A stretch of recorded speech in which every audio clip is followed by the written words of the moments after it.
الأسعار بقت مستفزة، مهما تعملي الميزانية مش بتتظبط معاكي، مخنوقة من الأسعار عشان غالية قوي ومش عارفة تعملي ايه ولا تظبطي المصاريف ازاي.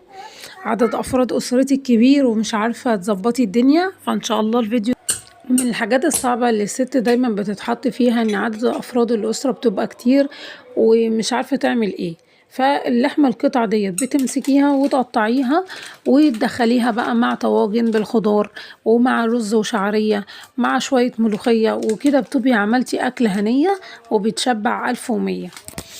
انا من الناس اللي ما ينفعش الشهر يعدي عندي من غير لحمه مفرومه، لازم يكون عندي لحمه مفرومه، هي ديت اللي بتعمل معايا توفير وبتعمل معايا كميه كبيره.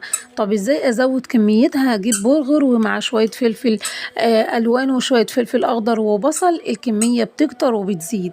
بقدر اعمل حواوشي، بقدر اعمل كفته، بقدر ادخلها في اكلات كتير. عايزه افكار اكتر بكتير هتلاقي الفيديو كامل على قناتي على اليوتيوب، القناه اسمها فضفضه وتوفير.